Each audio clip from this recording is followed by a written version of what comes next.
Welcome back to the Ink Sink. I am Annie, and I am here with Kaylee. How are you, sweetheart? I am fantastic, Miss Annie. How are you doing, my love? I am doing great. I think we could all use a little bit of a laugh coming up here real soon. There's bad things happening in Texas. Oh, God. And that's our transition into our first story. Kaylee, our Lord and Savior, Chuck Tingle, is our Lord and Savior. Kaylee, why don't you give us a really quick intro to what is happening in Texas right now, and then I will intro our Lord and Savior, Chuck Tingle. So the governor of Texas has basically sent an open letter to all professional people that are involved in caregiving or child monitoring in the government, so school systems, nurses, etc., essentially telling them to report any sort of support of gender dysphoria in children as child abuse. It will probably happen and do a lot of damage across the board. And so Chuck Tingle, who is the surprise hero of the last decade by a large margin, has taken action. Annie, what action did Dr. Chuck Tingle take? PhD in holistic massage. I love him so much. His particular brand of humor as activism is, I don't think he meant to be an activist when he started out, but he has become an activist, and I love him for it. So Chuck Tingle, he writes gay surrealist erotica. Famously, he wrote a book called Pounded in the Butt by My Butt. And also Pounded in the Butt by My Book, Pounded in the Butt by My Butt, or something. Like, it's just like this whole series. Okay. He wrote such classics as Space Raptor Butt Invasion, Bigfoot Pirates Haunt My Balls, Slammed in the Butthole by My Concept of Linear Time, Pounded in the Butt by the Manifestation of My Own Ignorant Climate Change Denial, and others. Chuck Tingle, we talked about him in an unpublished podcast, which I might end up publishing. We may have talked about Chuck Tingle. I think we should just have like a extra of just where we've talked about Chuck Tingle. Just a supercut of us fangirling over Chuck Tingle. Supercut, Ink Sink podcast supercut. Yeah, and for the record, everybody, I do plan on releasing some of the unpublished episodes, especially the main topics, just because I think that we've talked about some fun things. Chuck Tingle was nominated for a Hugo Award by some white nationalists, essentially, who were trying to protest the idea of women of color in sci-fi. And instead of accepting this in the spirit that it was given, Chuck Tingle decided to accept it in the spirit of chaotic good and turned it into a form of protest and decided to troll those trolls right back, and it's been absolutely wonderful. And now he has decided to troll Governor Abbott for this letter. The tweet went out a little while ago, and it was, Chuck Tingle said, "Hey, it turns out that Governor Abbott has not bought governorabbott.com. And so Chuck Tingle has created a website you can go see it, governorabbott.com, and it provides links to resources supporting trans youth in Texas, things like Equality Texas, the Transgender Law Center, the Trans Lifeline, and the Sylvia Rivera Law Project. You can read it. I won't read the whole thing to you because it's a lot, but it is very funny, and this is chaos and humor used as activism the way, honestly, that it should be. And we have said this before on the podcast. Trans children deserve protection.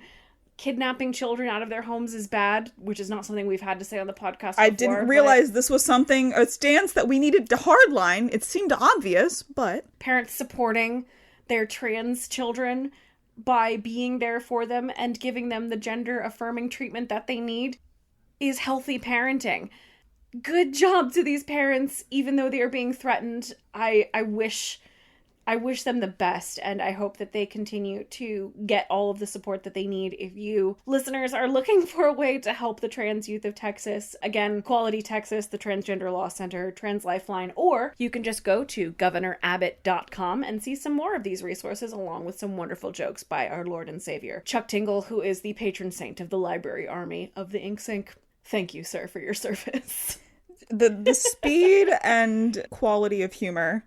Yes. Cheers, Dr. Tingle. Cheers, Dr. Tingle. I sent Kaylee this article from boingboing.net, which I had never heard of before, but had a very good a very good, like... had a good overview of things. Yeah, it did. I wanted to start off with that because it made me laugh, and it is a publishing-related thing that always brings me joy, is seeing Chuck Tingle and his wonderful, chaotic optimism.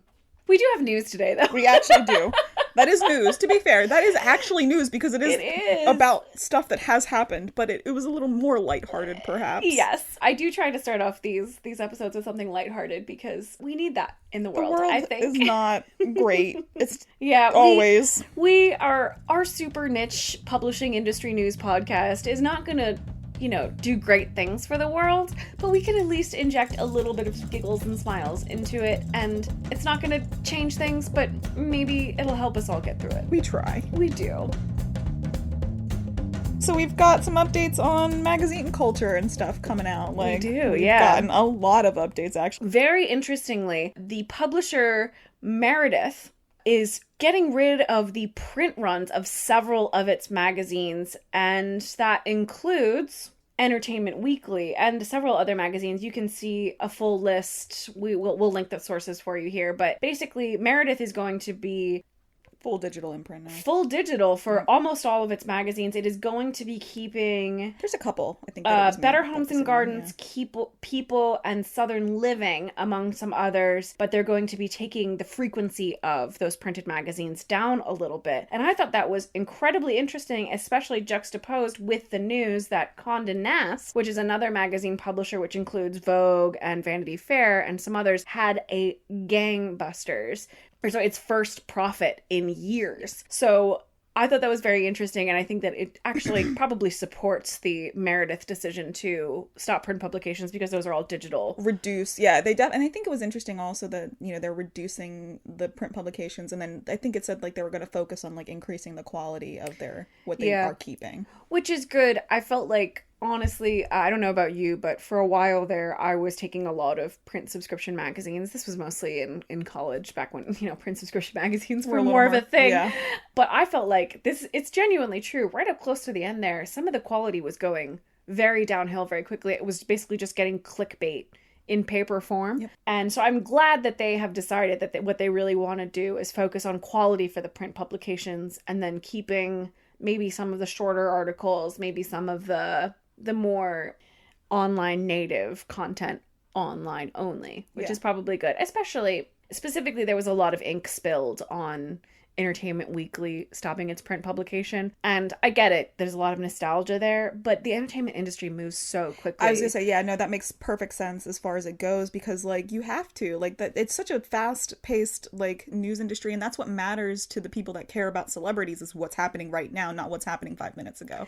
Yeah. And especially when we're talking about print runs, I don't know if you know this, but it takes like a week to print a magazine. Oh, yeah. And by that point, something might be totally out of date. So I thought this was very, very interesting, and I think that it's actually probably a good thing that they're doing that. And we've talked about sustainability on this podcast before, and less printing is better, honestly. And the print publications that they're keeping, Southern Living, Better Homes and Gardens, those are the ones that people want to have physical copies of, I think. Like things about home decor, art projects, things like that. Things where you want to have a physical paper to reference. Like, I was just talking about this with Alex. I asked him to cook, and I sent him a recipe, like lemon, garlic, butter sauce or something for chicken or something. It was delicious. But anyway, I sent him the recipe, and he's just like, I don't know the times on anything. It doesn't have that. And I'm like, baby, you just didn't read far enough. He's like, no, I read for like 7 paragraphs. And I was like, you didn't go far enough. I'm telling you, the times are there and what you need to do and the temperatures. It's all there. And he's like, no, it's not. No, why is there so much prelude to... He finally hit after, like, I told him and I came in there and I, like, showed him on the phone. He's like, why is it like this? And I'm like, well, welcome to the last 15 years of online recipes. Yeah. I'm glad you've decided to join us. Yep. So seats are over there. Uh-huh.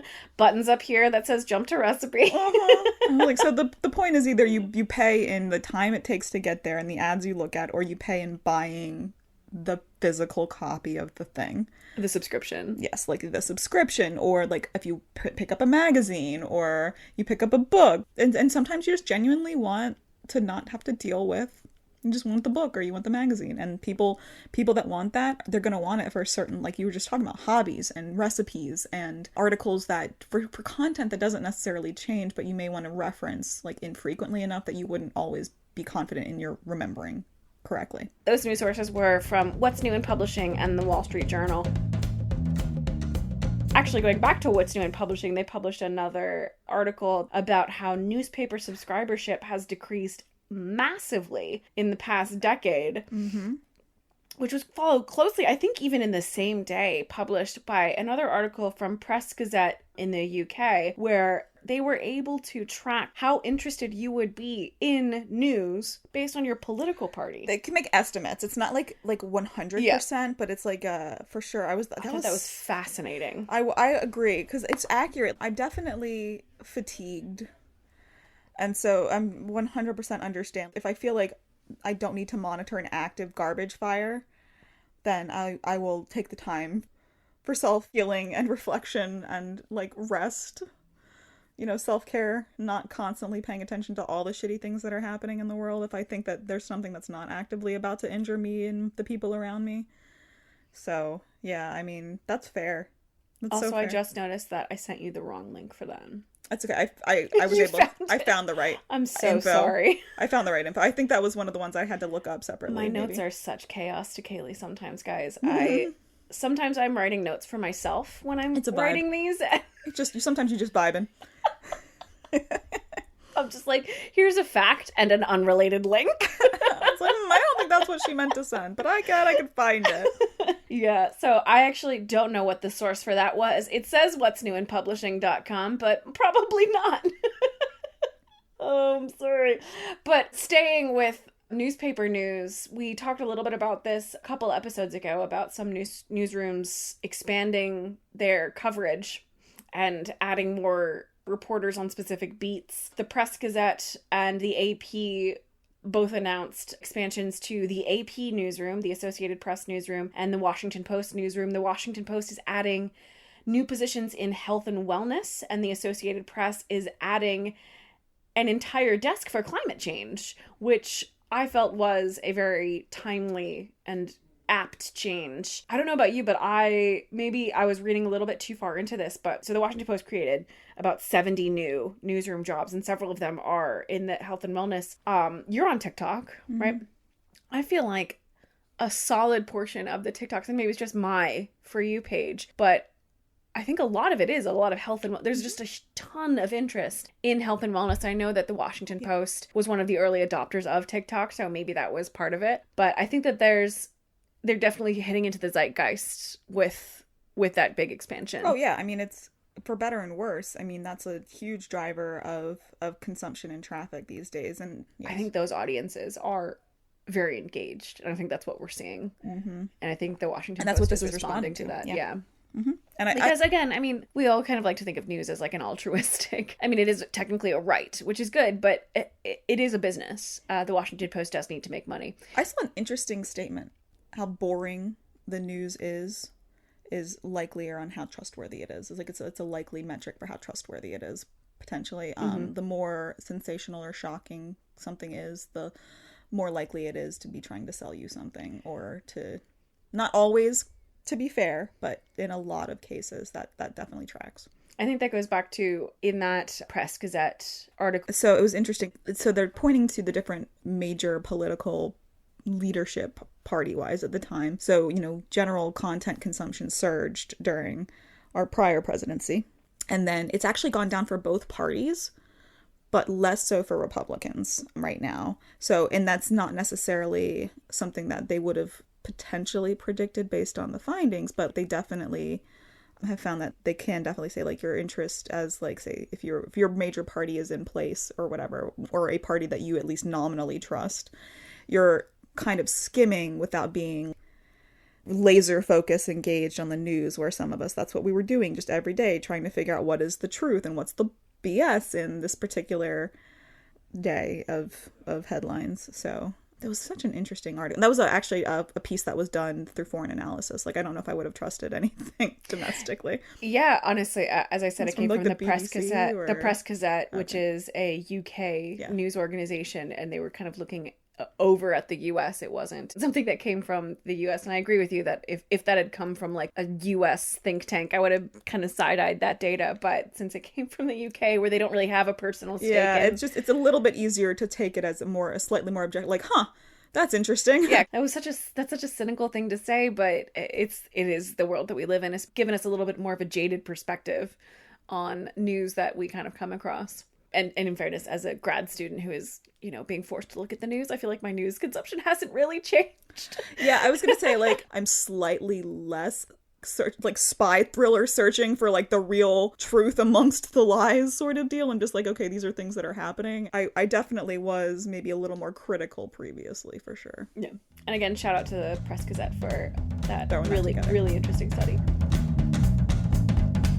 Moving on to library news. We've been covering this, I think, maybe 3 or 4 weeks in a row. The American Association of Publishers has been in a legal fight with the Maryland Public Libraries. The latest hearing, they attempted to block the Maryland legislature from implementing a law that would force the publishers to give the libraries their books basically at a reduced rate, reduced from what they had been paying before. A judge did block that order, saying that the legislature would have to wait until the law had been kind of fought out in court before it could implement it. So that was a win for the American Association of Publishers. That news came to us from Publishers Weekly, but I don't know if that will be able to. Yeah, I wrote in my notes. I'm not sure they can stop this train. Missouri and Tennessee have joined the ranks, and that brings the number of states attempting to regulate the terms that publishers offer books to libraries for up to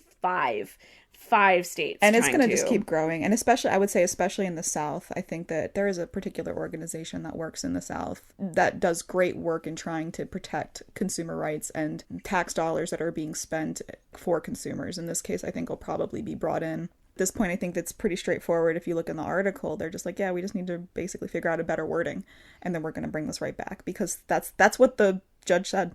That's my thought, yeah. So for those of you who are maybe new to this, or you just found us and are like, what's the ink thing?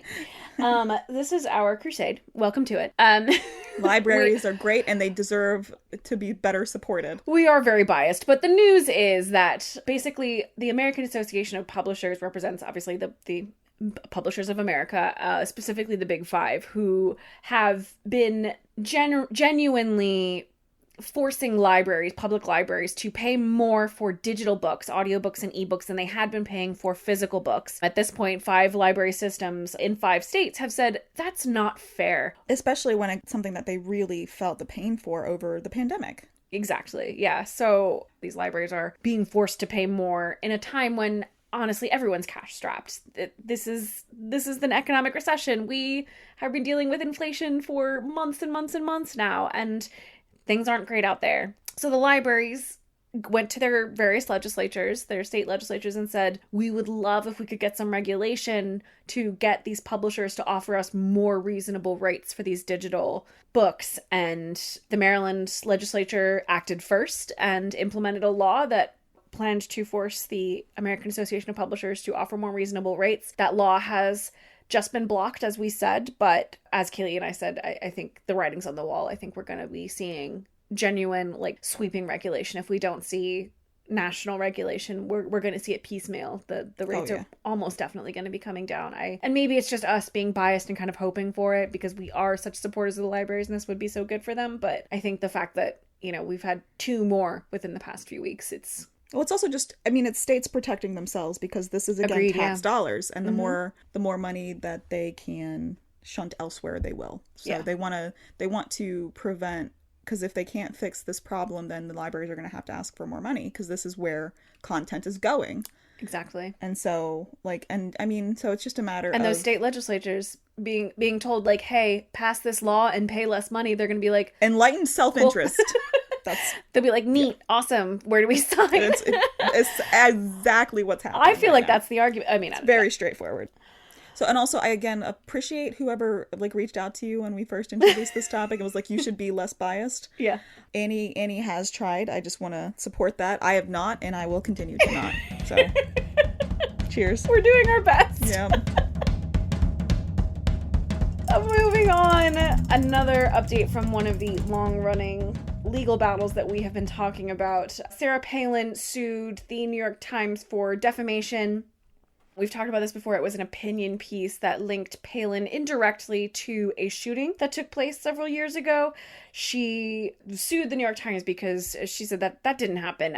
You cannot actually link me to a shooting, and that's so offensive, and that is absolutely defamation. The author of the article apologized. They said it was shoddy reporting, and it went to trial. The judge went and said that they wanted to throw the case out after review, but they, in kind of an unorthodox move, went ahead and let the jury deliberate and come to a decision on its own, because the judge, I think, rightly said that on any appeal, an appellate court would want to see the jury's verdict and the jury's notes. So I thought that was interesting, because what Sarah Palin is mad about was specifically done like in her favor for the appeal that she definitely was going to file. Yeah, so she has said that she's going to appeal. Any appeal will be on technical grounds, because some of the jurors did say that they knew that the judge was going to throw the case out, and that might have biased their opinions of what should happen. I think that it definitely, like, basically what's going to happen is it's going to appeal on technical grounds, for sure.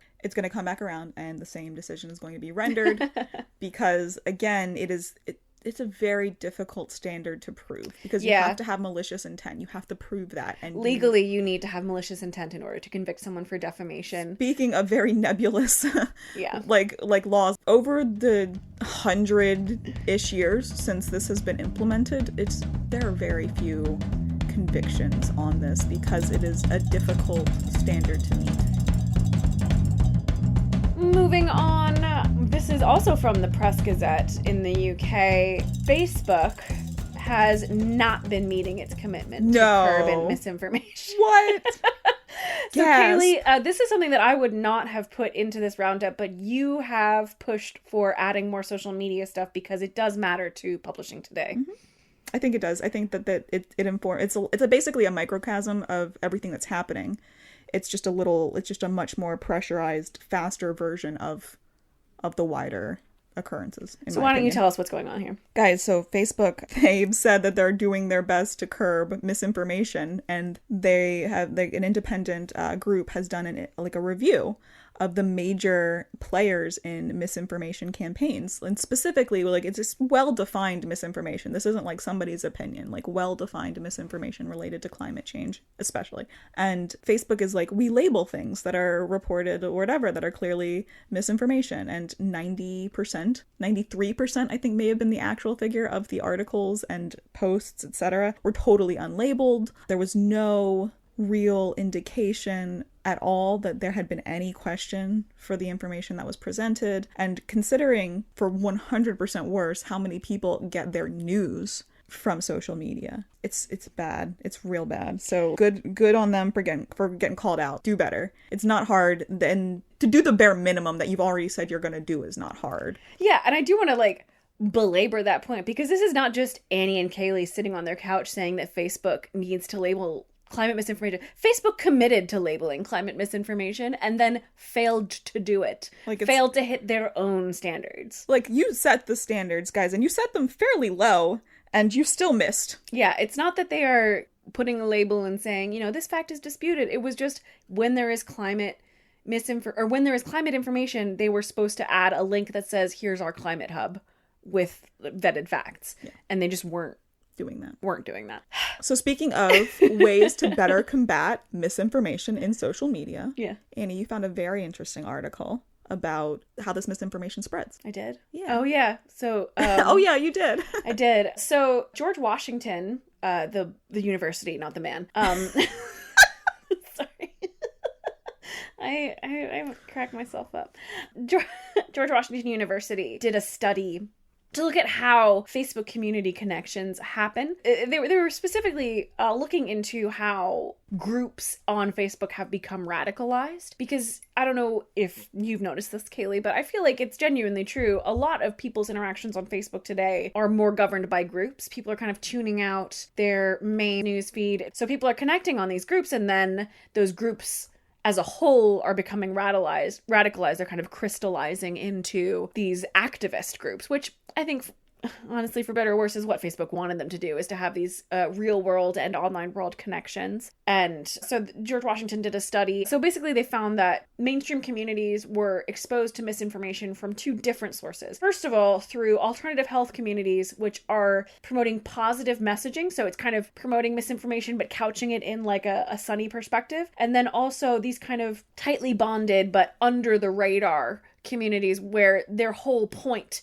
is to spread their very biased information, which I thought was fascinating because, you know, everybody shares memes on Facebook without even kind of thinking about what the source is or whether that source is biased. And honestly, I don't know how much we should all be like source checking our memes. That seems like a lot, but the fact that that is a intentional way that these groups are spreading misinformation, I thought that was fascinating and again concerning. No, I mean, like, you should have to put some minor amounts of effort into being found or finding people, or like you can put minor amounts of effort into not finding or being found by people. You shouldn't just be thrown into a situation where like you just fall into a group of strangers. You have no information about these people. You don't know why specifically, you know, what about your shared interest, how they're approaching it, and you just kind of fall together, and then you start getting this like soup of ideas that potentially they're starting to slip in stuff that you don't give a shit about, pardon me, but like or that is wrong, and that you've had no time, and you've got like such a wild variety of information coming at you that you have no way to vet it. Like, it's just a bad plan. I'm actually of two minds about this. Like, I agree with you 100%, but also I think that it's almost... So as someone who is a fact checker, I obviously put a lot of research into a lot of things, but I don't know that it is reasonable to expect people to fact check their social networks, especially for people who have no idea how to even do that. And I, on that note, I almost commend Facebook for being like, look, we're not gonna expect people to fact check all of these things. We're just gonna add like a blanket link to all of this climate information and direct people to a hub with vetted information. And I kind of agree with them that is maybe not the best choice, but it is the most reasonable, measured choice for that, because it took me a while to learn how to I genuinely had to be taught how to fact check. That was an internship that I did at a newspaper, and it took me a month to learn how to do. I don't know that I expect every single person that I interact with to have those skills, number one, to know how to use them, and then to want to apply them. Most people are just scrolling through social media just to veg out. To disassociate. And that's why not talking to people is the only right answer. Bringing it back to being antisocial. You know what, Kaylee? Honestly, I've talked myself into your view. Yeah, don't talk to anyone. Everybody get off social media. I say this as the designated introvert or extrovert in our group, it's just to be clear. That's so funny that you're... I just look. You're like, don't talk to anyone. I love it, but don't do it. I'll do it, but I also just approach it. I'm probably not going to like most of the people that I talk to. That's unfortunately how I approach my interaction. I wonder if there's a scale from introvert to extrovert, but there's got to be like a scale inside the extroversion, like the cynical extrovert versus like the golden retriever extrovert who just loves everybody versus like someone like you who's just like, oh, I'll talk to you, but I'll hate you. I probably won't like you very much, but let's do it. Now that we've thoroughly depressed ourselves about social media, let's go into our favorite section, which is women and minorities killing it in publishing. I sent you both of these articles, and you were not able to click on either one of them, Kaylee. So let me tell you what is going on. Please do. So Mindy Kaling, who we know and love from The Office, The Mindy Show, and all of her wonderful writing and acting and just genuine joy. She's a ray of sunshine, and I love her.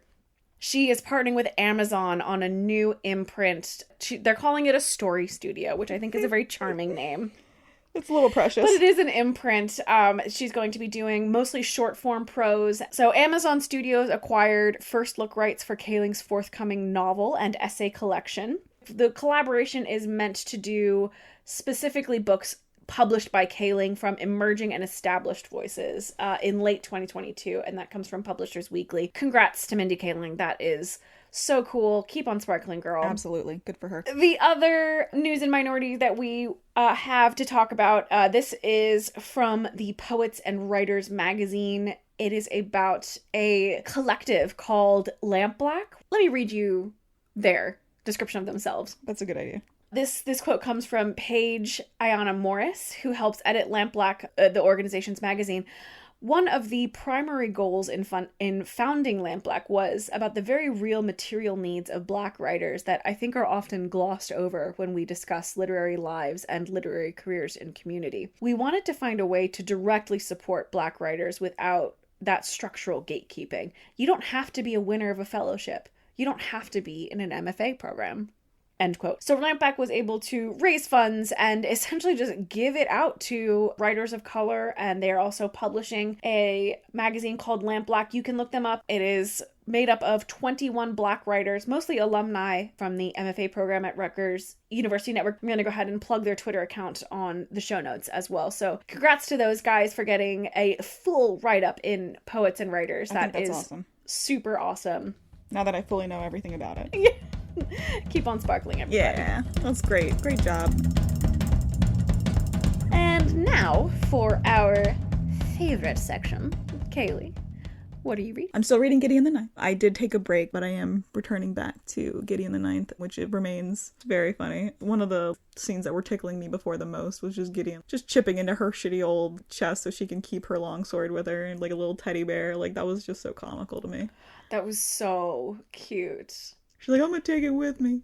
I may not be able to use it, but... She does. I don't know if you've gotten the part where she does genuinely sleep with it and cuddles with it. I have not.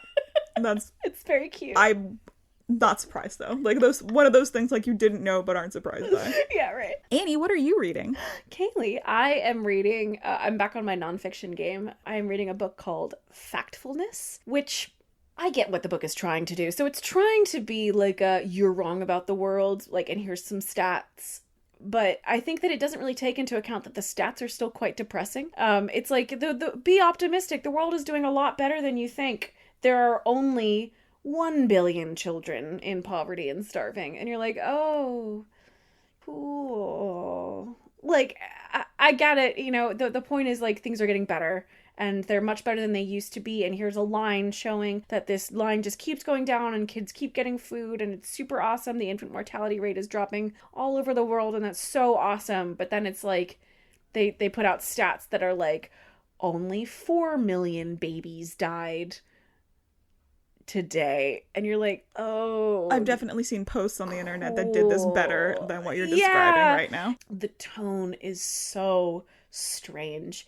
And it's only very so many difficult. babies died, not all of the babies. Yeah, and it's very difficult. And I understand this person was a doctor in an underprivileged country, and they had to learn this horrible calculus of economics and healthcare in these places very quickly. And so they have kind of been living with this mindset for a while. But as just like a regular person, I have not. And death in general makes me sad when it's needless, and that doesn't make me optimistic. So it's taken me a while to get through this book. I've actually been trying to read it for a couple months and just not been getting through it very quickly. I think I started reading it in November, and we are in... That sounds like a rough read. That's fair. February now. I think I'm more than halfway through it now, which is good, but I'm doing my best with it, and it's making me very sad. No, I mean, I do understand, and it's fair, because, like, there is a lot of stuff that, like, people are depressed about the state of things, and I've seen several posts that are trying to do the same thing. They're just like, these are good things that are happening in the world. These are good things that maybe it's easier to sensationalize and focus on the negative, but good things continue to happen. We are making progress in the world. The reason, like, that the bad things are so sensationalized is because they're just happening less, which is good. Yes. But maybe the tone could have had a little help, it sounds like, in the book that you're reading. Yeah. Perhaps. And this person, my guess is that their editor was very informed by the fact that this person has a TED Talk, and it was a very well-received TED Talk. My guess is that in person, this speaker, it comes off a little bit better. I believe and that. So my thought is probably if I were reading it on audiobook, it would be better. But I've gone too far in the Kindle version to turn back now, so... This is where we're at, but yeah, so I agree with you.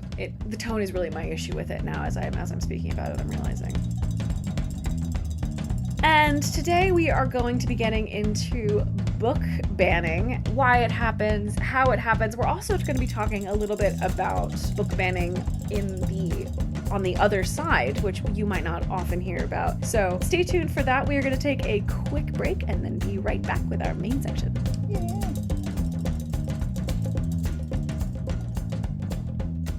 Welcome back to the show. We are talking about book banning / book canceling. So, Kaylee, we talked about this a little bit in our last episode. We talked about Mouse being pulled from a curriculum. People kind of talked about it as a book ban. It wasn't technically a book ban. It was more a book pull. And then on the other end, we talked about the Anne Frank book being pulled mid-publication, actually, because of some controversy around the content. So I do want to start us off with some definitions, as we are wont to do. When we talk about a book ban, we're not talking about what happened with Mouse.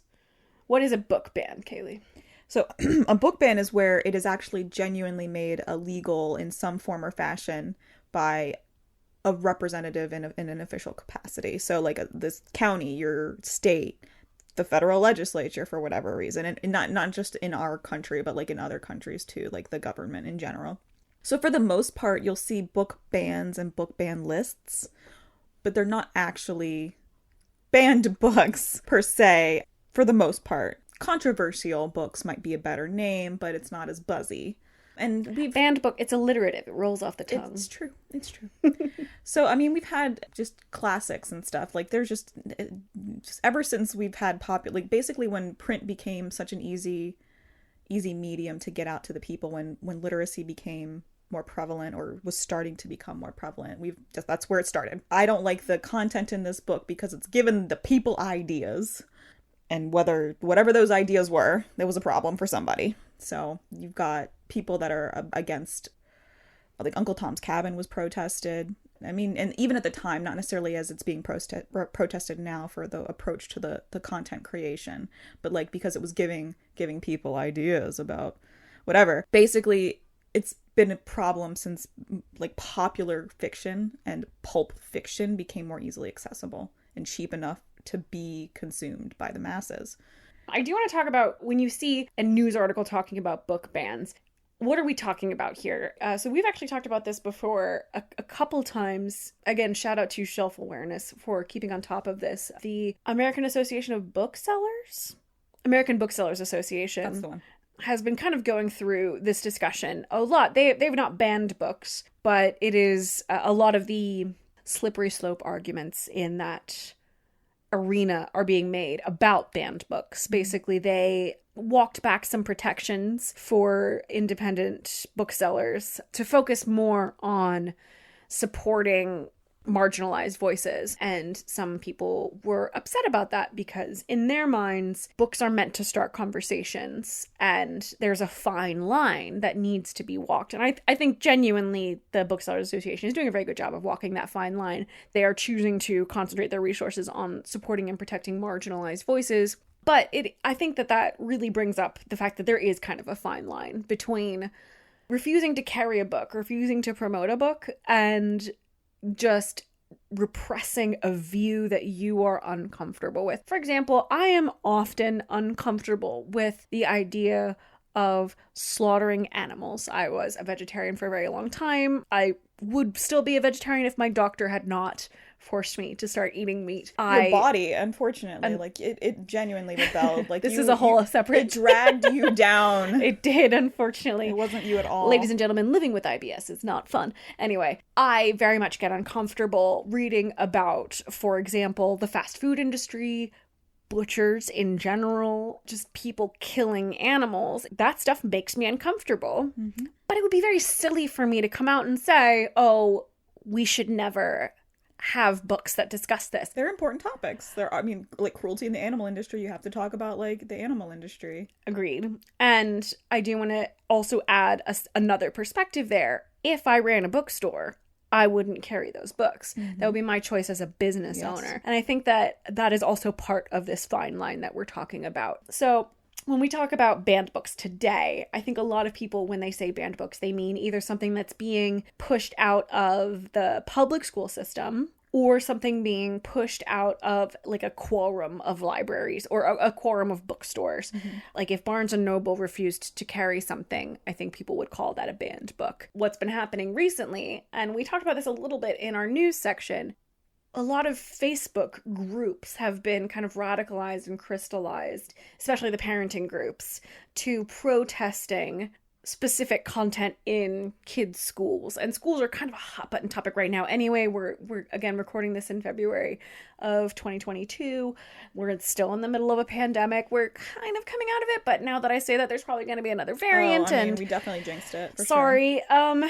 But I feel like schools are kind of going through it right now, and the New York Times did a really good piece where they talked about what's going on in specifically this one school district in Texas, and they had some really good quotes from some teachers. And I wanted to read you one of these from Ann Niss, who is an English teacher in Texas. She says, "I've had kids triggered by difficult texts. It is our responsibility to prepare students, though," I inserted the word though, and emotionally and intellectually with diverse voices. Unquote. Her point is that uncomfortable books, discomfort should not go unexamined. If something makes you uncomfortable, you should think about maybe why. And right, it's true that kids don't like being uncomfortable. No one likes being uncomfortable. I don't like the idea that animals get slaughtered at all, because I am just a very sympathetic, snowflakey sort of person. But I also know I've examined these feelings, and I know why I feel that way, and I have been forced to deal with, because it exists in the world. Yeah, and if it were something where I just had never even thought about it or talked about it or realized it, I think I would be a very different person, maybe a less well-rounded person.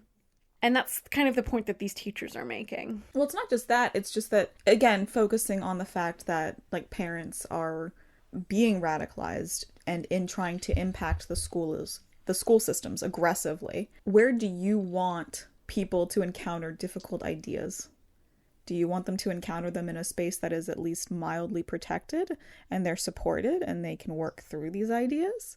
Or do you want them to encounter them when they have no support system and they have no access to a framework that can help them process and understand and work through maybe their feelings on the topic? Those are your options. It's not a binary, either they're like, if we remove these books, they'll never encounter these things. We're talking about books that, like Mouse, they had bad language and the Holocaust and nude mice. Judy Blume, very controversial. Is she? Yes. She is one of the most prolific authors on like controversial the American Library Association has a list of books that have been protested and brought up and fought against being included in libraries. It's because she talks about coming of age, and there's usually bad language, or there's usually some sort of reference to like your body changing or something like that, because that's what happens to kids. They're going through puberty.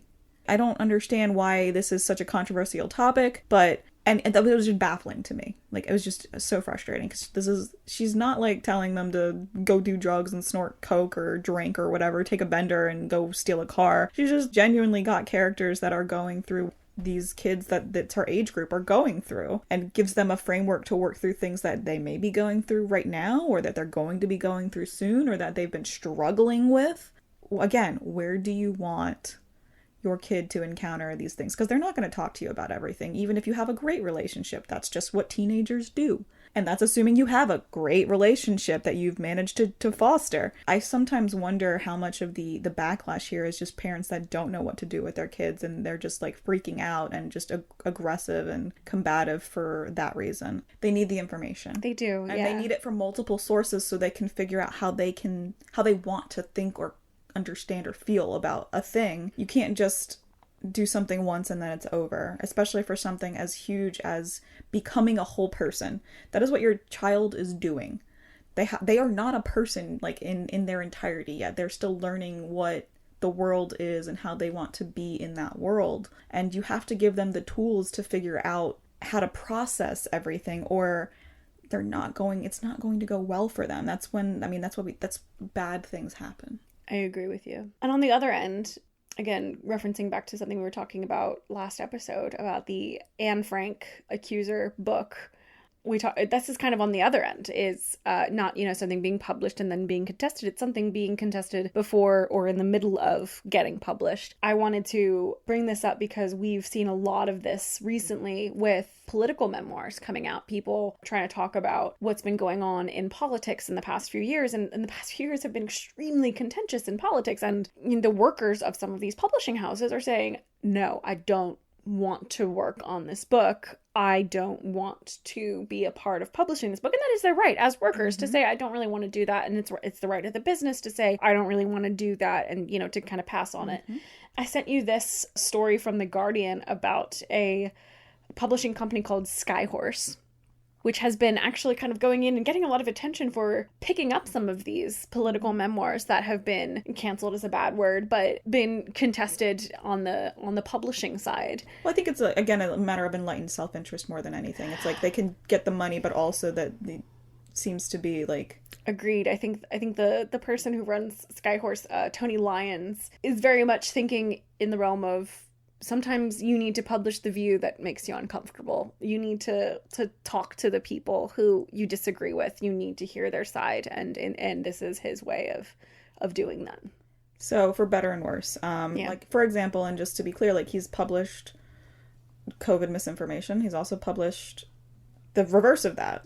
It's an interesting dichotomy that he is introducing, and it's not only the material that his company produces, but it is probably the most splashy. Do you have a Kaylee coda for us? Like, if somebody's mad, like, if you're mad that your kid is reading something that's uncomfortable, then use that to talk to them about whatever that topic is. Find things that do express your views on the topic and discuss it with your kid. Don't just start yelling at school administrators and trying to sue a librarian for enacting a book policy that they have no control over. Don't try to go against your 12th grade English teacher for your kid because you don't like that they had to read The Grapes of Wrath or 1984 or something because it proves like it's anti-government or whatever. Like, bad things happen. People are awful sometimes, and your kid needs to know that and know how to handle, like, to at least mildly expect that when they're no longer like around you constantly for protection. Don't injure yourself fighting an uphill battle that has no point. If you find a topic that does move you, passion can be a good energy source to change. Thank you for listening to The Ink Sink. I am Annie. Have a good one. Bye.